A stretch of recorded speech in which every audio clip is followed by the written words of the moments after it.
करें। हेलो बच्चों, UP 21 classes में आप सभी लोगों का स्वागत है। लास्ट क्लास में हम वर्ण विचार के बारे में चर्चा कर रहे थे और लास्ट में जो चर्चा की थी हमने हलंत के बारे में चर्चा की थी। आज उससे आगे की चर्चा आज प्रारंभ करते हैं। तो आज जो चर्चा करेंगे मेनली ध्यान रखना वर्ण के भेद को लेकर के करेंगे, जिसमें सबसे पहले स्वर के बारे में डिस्कस करेंगे। भाई स्वर किसे कहते हैं और स्वरों की संख्या कितनी है। भाई देखो, वे वर्ण जिनके उच्चारण में किसी अन्य वर्ण के सहयोग की आवश्यकता नहीं होती, तो वो कहलाते हैं हमारे क्या, स्वर कहलाते हैं। भाई स्वर कहलाते हैं, अर्थात स्वतंत्र रूप से उच्चारित होने वाली ध्वनियाँ स्वर कहलाती हैं।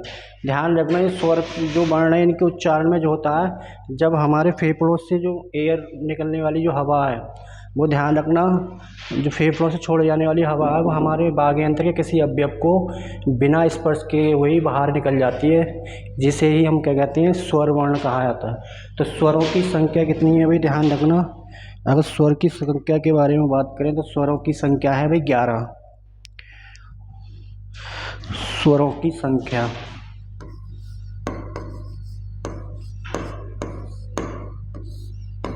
स्वरों की संख्या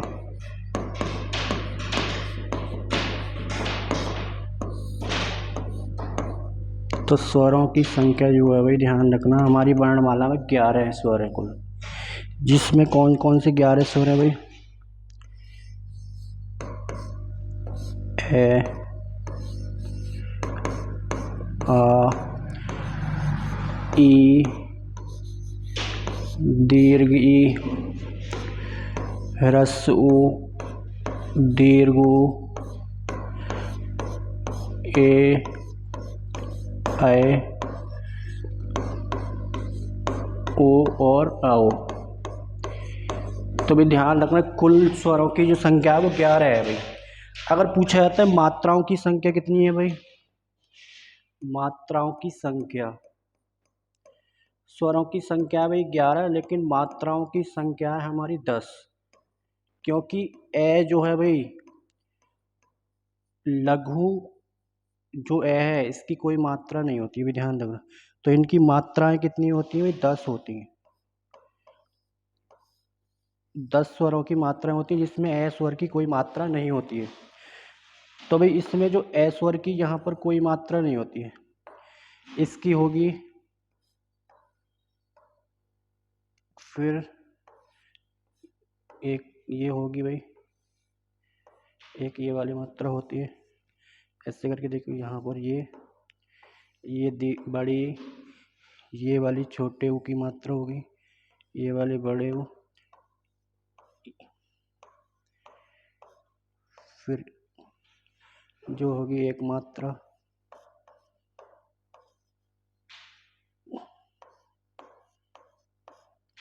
तो भी ध्यान रखना ये टोटल जो होती हैं 10 स्वरों की मात्रा होती है, जिसमें एक स्वर की नहीं होती रही। अगर कुछ मात्रा किसे कहते हैं, उच्चारण में लगने वाले समय को मात्रा कहा जाता है, जिसमें ए स्वर केवल एक ऐसा स्वर है भाई जिसकी कोई मात्रा नहीं होती। लेकिन स्वरों की संख्या कितनी होती है, 11, लेकिन इनकी मात्राओं की संख्या जो होती है वो 10 होती है, ध्यान रखना। आगे अब इसके बाद करते हैं भाई चर्चा व्यंजन के बारे में करते हैं। भाई व्यंजन किसे कहते हैं भाई,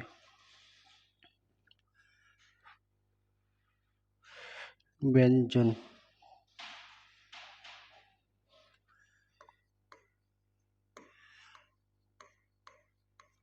जो हमने स्वर की डेफिनेशन करी थी उसमें से नहीं को हटा देंगे तो हमारी व्यंजन की परिभाषा तैयार हो जाती है भाई।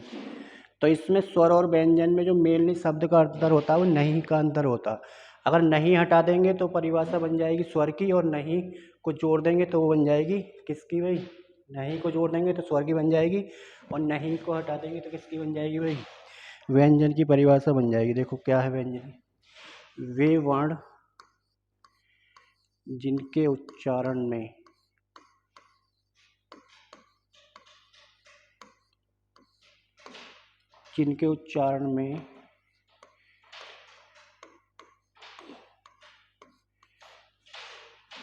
किसी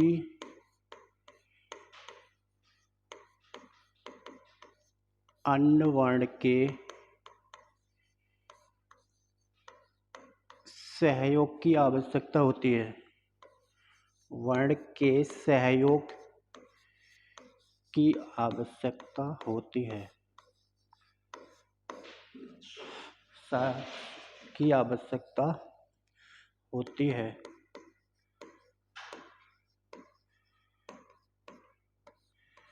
अर्थात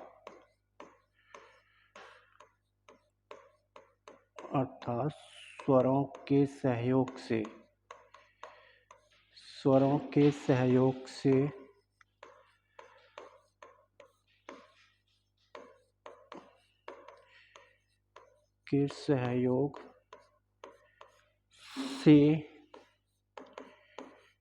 उच्चारित होने वाली ध्वनियाँ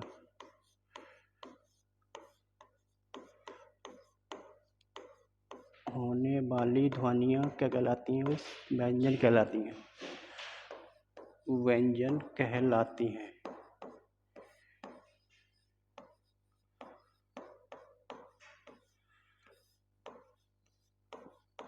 तो मेनली स्वर और व्यंजन में जो अंतर है, अगर नहीं को जोड़ देंगे तो स्वर की डेफिनेशन हो जाएगी और नहीं को हटा देंगे तो वहाँ पर व्यंजन की परिभाषा हो जाती है भाई। अब आते हैं व्यंजन की कुल संख्या कितनी है भाई वर्णमाला में। व्यंजन की कुल संख्या है भाई 33। व्यंजन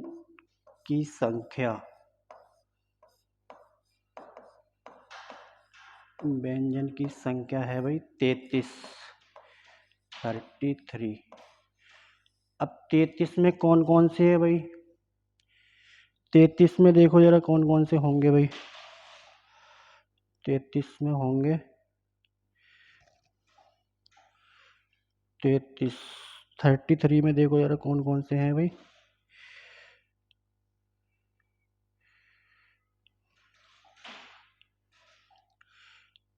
33 में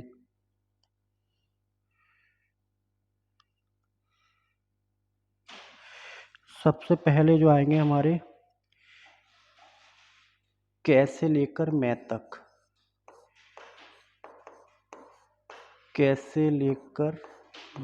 तक। ये 25 वर्ण जो होंगे ये कहलाएंगे भाई, ध्यान रखना, स्पर्श व्यंजन। 25 वर्ण जो कहलाएंगे भाई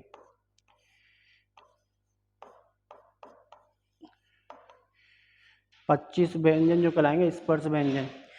फिर इसमें जो आते हैं भाई 33 में एक आते हैं अंतस्थ व्यंजन।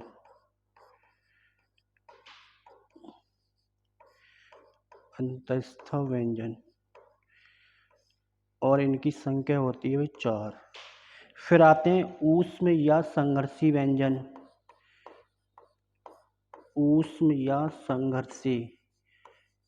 इनकी भी संख्या कितनी है भाई 4। अंतस्था में जो आ जाते हैं हमारे या रा लाभ आ जाते हैं। ऊष्म संघर्षी में आते हैं हमारे से और है। फिर भाई ध्यान रखना, जो स्पर्श व्यंजन है इन्हें उच्चारण की दृष्टि से 3 भागों में बांटा गया है। अगर पूछा जाता है स्पर्श व्यंजन को उच्चारण की दृष्टि से कितने भागों में बांटा गया? 3। ये जो 25 वर्ण है इन्हें 3 भागों में बांट देते हैं भाई। एक तो कहलाता है स्पर्शी व्यंजन। तो भी ध्यान रखेंगे यहाँ पर बहुत गलती होती है भाई। स्पर्श व्यंजनों की संख्या 25, लेकिन स्पर्शी पूछा जाएगा तो 16 हो जाएंगे भाई। स्पर्शी 16 हो जाएंगे। और 16 कौन से हो जाएंगे भाई? 4 वर्ग के 16 हो जाएंगे भाई। शुरू के 4 वर्ग के 4, इसमें 6 वर्ग को छोड़ देंगे भाई। 6 वर्ग को छोड़ के 16। आगे इसकी जो चर्चा करेंगे वो डिटेल से करेंगे भाई। इसके बाद आता है एक स्पर्श संघर्षी। इनकी संख्या होती है 4। और 4 कौन से होते हैं? 6 वर्ग के शुरू के 4 होंगे। 6 6 जय झ। ये स्पर्श टोटल कितने हो जाते हैं? 20। अब बजाते हैं 5। 5 जो होंगे हमारे नासिक के व्यंजन होंगे। 5 नासिक के व्यंजन। और 5 नासिक के व्यंजन कौन से होंगे? प्रत्येक वर्ग का 5वां वर्ण होगा। प्रत्येक वर्ग का 5वां, क वर्ग का, ट वर्ग का, प वर्ग का, त का और च वर्ग का, प्रत्येक का 5वां वर्ण होगा, वो बोलेगा नासिक के। तो ये टोटल स्पर्श व्यंजन की संख्या है कितनी भाई 25, और उच्चारण के आधार पर इतने कितने भागों में बांट दिए भाई 3 भागों में बांटे थे, जिसमें स्पर्शी व्यंजन क्या हो जाएंगे 16 हो जाएंगे। पहले शुरू के जो 4 वर्ण होंगे वो आ जाएंगे, लेकिन च वर्ग के शुरू के 4 वर्ण जो आएंगे वो इसमें आएंगे, क्योंकि च वर्ग वाले इस वाले में नहीं आएंगे, ध्यान रखना। च वर्ग वाले जो आएंगे स्पर्श संघर्षी, फिर प्रत्येक वर्ग का जो 5वां बचेगा वो किस में आएगा, नासिक के व्यंजन में आएगा। तो टोटल स्पर्श व्यंजनों की संख्या ये 25 हो जाती है। इनके बारे में आगे डिटेल से चर्चा करेंगे भाई। तो टोटल व्यंजनों की संख्या कितनी है भाई 33, और ये तुम्हारे ध्यान रखना। आगे आते हैं विशेष करके नोट के लिखवाता हूँ भाई, नोट करके भाई कि हिंदी वर्णमाला में कुल वर्णों की संख्या कितनी होती है भाई।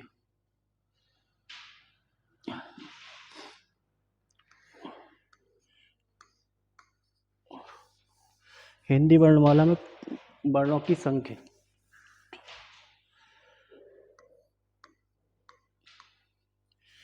एक नोट लगा लेंगे भाई विशेष, नोट को हिंदी में बोलेंगे विशेष। नोट में लिखेंगे भाई हिंदी वर्णमाला में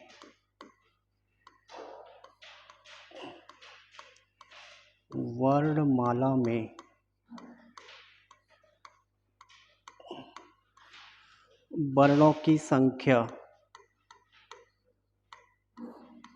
वर्णों की संख्या जो होती है भाई ध्यान रखना 44 होती है। वर्णों की संख्या होती है 44। वर्णों की संख्या कितनी होती है भाई 44 होती है भाई, लेकिन कुल वर्णों की संख्या होती है भाई 52।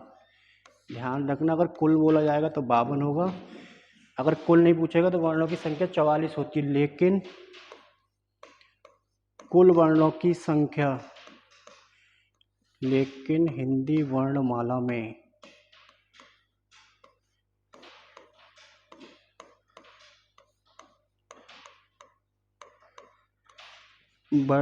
में कुल वर्णों की संख्या 52 होती है। कुल वर्णों की संख्या 52 होती है, संख्या 52 होती है। अब ये 44 कौन कौन से हो जाएंगे, 11 तो स्वर हो जाएंगे हमारे और 33 व्यंजन। तो ये वर्णमाला में कितने हो जाएंगे, 44 हो जाएंगे, इसमें 11 स्वर वर्ण होंगे 33 व्यंजन। लेकिन कुल वर्णों की संख्या जो होती है ध्यान रखना वो होती है वर्णमाला में 52। और ये 52 कौन कौन से होंगे जरा देखते हैं भाई एक बार। 11 तो हमारे स्वर हो गए भाई, 11 तो स्वर वर्ण हो गए, 33 व्यंजन हो गए, 33 व्यंजन। फिर 2 अयोगवा आते हैं, अनुस्वार और विसर्ग। ए के ऊपर अनुस्वार और ए के पीछे जो विसर्ग लगा होता है भाई अयोगवा में 2 आ जाते हैं भाई। फिर आ जाते हैं 2 उच्छिक्त व्यंजन आ जाते हैं भाई, डे और ढे के नीचे जो बिंदी लगी हुई होती है भाई, उच्छिक्त में आ जाते हैं 2। अब ये ध्यान रखना ये कितने हो गए भाई 48 हो गए। अब 4 जो आ जाते हैं भाई वो संयुक्त व्यंजन आ जाते हैं भाई, जो 2 वर्णों के योग से मिलकर बनते हैं संयुक्त व्यंजन। इनकी संख्या होती है 4। तो टोटल ये वर्ण जो हो जाते हैं वर्णमाला में कुल 52 वर्ण है भाई। लेकिन अगर वर्णमाला में पूछा है वर्णों की संख्या 44, कुल वर्णों की संख्या जो होती है वो 52 होती है, ध्यान रखना भाई। अगर पूछा जाता है क्वेश्चन ऐसे पूछा गया है पेपर में भाई, एक क्वेश्चन जरा बता दूं कैसे पूछा जाएगा। प्रश्न पूछा गया और गलती बहुत करते हैं बच्चे भाई, क्वेश्चन की लैंग्वेज नहीं समझ पाते। ये बोला गया था भाई यदि हिंदी वर्णमाला से हिंदी वर्णमाला से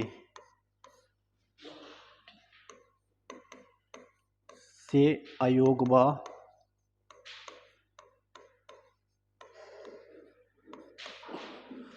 वर्णों को हटा दिया जाए, वर्णों को हटा दिया जाए, हटा दिया जाए, दिया जाए तो वर्णमाला में, तो वर्णमाला में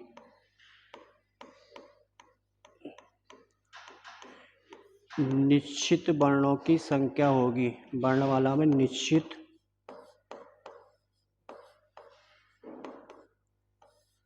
वर्णों की संख्या होगी भाई। अब इस तरीके का क्वेश्चन पूछा जाएगा पेपर में भाई, और बच्चे ज़्यादातर गलतियां करेंगे, पेपर क्वेश्चन की लैंग्वेज को नहीं समझेंगे। और ऑप्शन जो देगा तुम्हारे ध्यान रखना, एक ऑप्शन देगा 50, एक ऑप्शन देगा 48, एक ऑप्शन देगा 44 और एक ऑप्शन देगा 52। तो इस तरीके का सवाल पूछा जाएगा, यदि हिंदी वर्णमाला में से अयुग्म वर्णों को हटा दिया जाए तो वर्णमाला में निश्चित वर्णों की संख्या होगी। तो ऐसी कंडीशन में जो आंसर होगा हमारा, ध्यान रखना, वो होगा 44 आंसर होगा। 44 क्यों होगा? यहाँ पर कुल वर्णों की संख्या नहीं पूछी गई, बल्कि केवल वर्णमाला की पूछी गई है।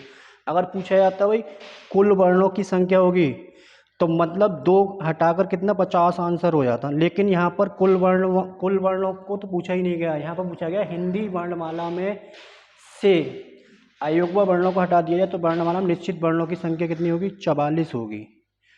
अगर पूछा जाता कुल वर्णों की कुल पूछता तब आंसर होता हमारा 50, क्योंकि 44 में ये वाले काउंट ही नहीं होते। 44 कौन से हैं भाई? 44 ये वाले हैं भाई, जो कि हिंदी वर्णमाला में जो मैंने ऊपर जो लिखे हैं 44 ये वाले हैं, इसमें अयोग्य काउंट नहीं होता। तो इस तरीके का क्वेश्चन पूछा जाएगा तो ध्यान रखना भाई। अब इसके बाद आते हैं स्वरों का वर्गीकरण करते हैं आगे। स्वरों का वर्गीकरण, उच्चारण के आधार पर स्वरों का वर्गीकरण। देखो भाई स्वरों का वर्गीकरण,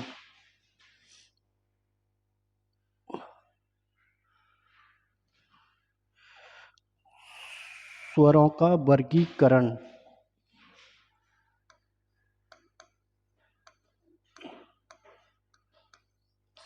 स्वरों का वर्गीकरण।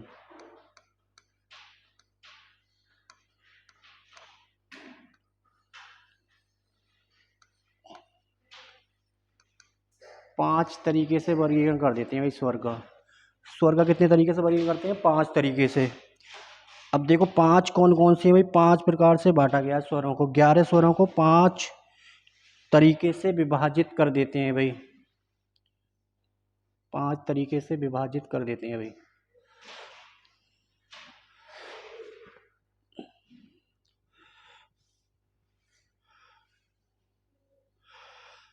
देखो सबसे पहले जो वर्ण जो होगा, सबसे पहले जो होगा उच्चारण में लगने वाले समय के आधार पर।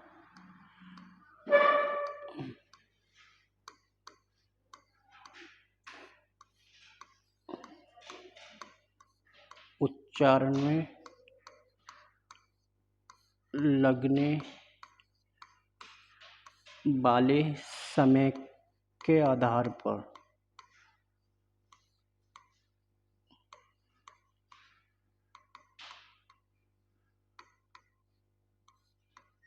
समय के आधार पर ये होगा नंबर 1 वर्गीकरण होगा।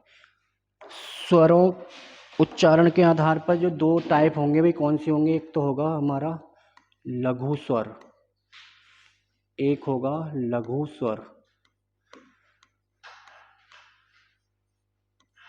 लघु स्वर, और दूसरा होगा हमारा दीर्घ स्वर।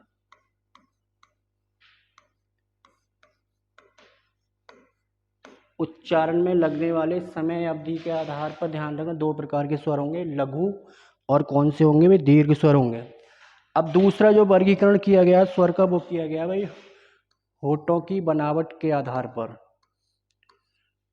होठों की बनावट के आधार पर, होठों की बनावट के आधार पर भी स्वर को दो भागों में बांट देते हैं भाई। बनावट के आधार पर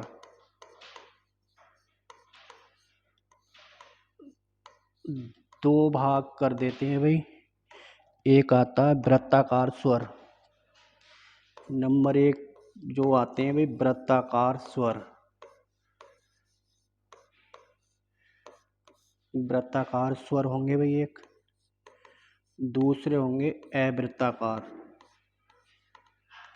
अवृत्ताकार स्वर।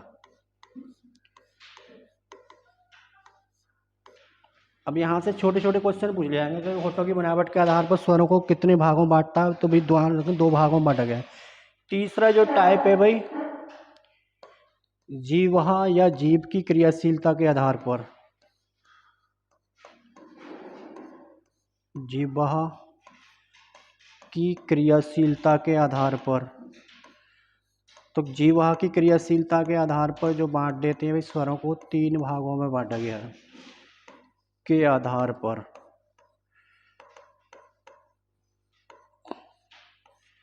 तीन भाग कौन से होंगे भाई, तो भाई यहाँ से क्वेश्चन पूछ लिए जाते हैं कि जीवा की क्रियाशीलता के आधार पर निम्न में से कौन सा स्वर का प्रकार नहीं है भाई। तो ध्यान रखना भाई क्वेश्चन ऐसे आ जाते हैं पेपर में। तो नंबर एक जो होगा, एक होगा इसमें अग्रस्वर, अग्रस्वर होगा एक। दूसरा जो होगा भाई मध्य स्वर। तीसरा जो होगा पश्च स्वर, पश्च स्वर। तो जिह्वा की क्रियाशीलता के आधार पर स्वरों को कितने भागों में बांटा गया, तीन प्रकार है भाई।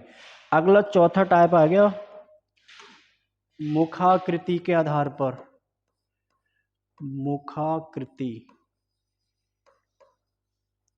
मुखाकृति के आधार पर। यहाँ पर जो स्वर हो जाते हैं भाई प्रकार,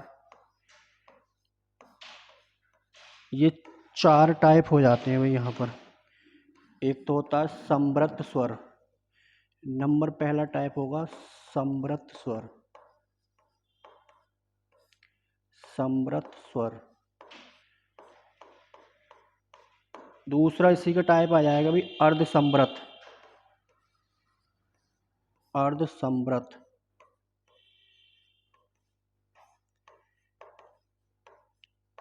तीसरा टाइप आएगा विव्रत स्वर, विव्रत। और चौथा आ जाएगा हमारा अर्धविव्रत, अर्धविव्रत। तो मुख आकृति के आधार पर कितने हैं भाई स्वर, चार प्रकार में बांटा गया है। तो मुख आकृति के आधार पर चार प्रकार के स्वर हैं। अब आते हैं नासिका के प्रयोग के आधार पर। नंबर पांचवा टाइप जो आता है भाई, नंबर 5 नासिका या नाक के प्रयोग के आधार पर, नासिका के प्रयोग के आधार पर दो भागों में बांट देते हैं भाई। नासिका के प्रयोग के आधार पर कितने हो जाते हैं भाई, दो टाइप हैं भाई। नासिका के प्रयोग के आधार पर कितने टाइप हैं, दो टाइप हो जाएंगे। एक हो जाएगा निर्नुनासिक, एक हो जाएगा निर्नुनासिक और एक हो जाएगा सानुनासिक। निर्नुनासिक, एक निर्नुनासिक स्वर हो जाएगा और एक हो जाएगा सानुनासिक। तो भाई यहाँ से ध्यान रखना, बेसिक क्वेश्चन आ जाते हैं पेपर में भाई कि भाई उच्चारण में लगने वाले समय के आधार पर स्वर कितने प्रकार के, दो प्रकार के होठों की बनावट के आधार पर कितने प्रकार के स्वर है भाई, दो प्रकार के भाई जिह्वा की क्रियाशीलता के आधार पर कितने, तीन भागों में बांटा गया। मुखाकृति के आधार पर दो, मतलब चार भागों में। और नासिका के प्रयोग के आधार पर दो भागों में बांट देते हैं। कभी कभी क्वेश्चन इनमें ऐसे ही पूछ लेता है भाई जिह्वा की क्रियाशीलता के आधार पर निम्न में से कौन सा स्वर का प्रकार नहीं है। तो 3 यहाँ से रख दिए जाएंगे ऑप्शन में, एक अदर वर्गीकरण से रख देगा और वो पूछेगा भाई बताइए इनमें इनकरेक्ट कौन सा है भाई। तो ये स्वरों का वर्गीकरण है, 5 भागों में बांटा गया है। और भाई ध्यान रखना, इसके आगे की जो चर्चा है वो कल करेंगे भाई, इनका वर्गीकरण के कौन कौन से वर्गीकरण में किस किस स्वर को शामिल किया गया है। और ये एक बार अच्छे से क्लास को देखें और लाइक एंड शेयर जरूर करें। आज के लिए इतना ही, कल मिलते हैं भाई।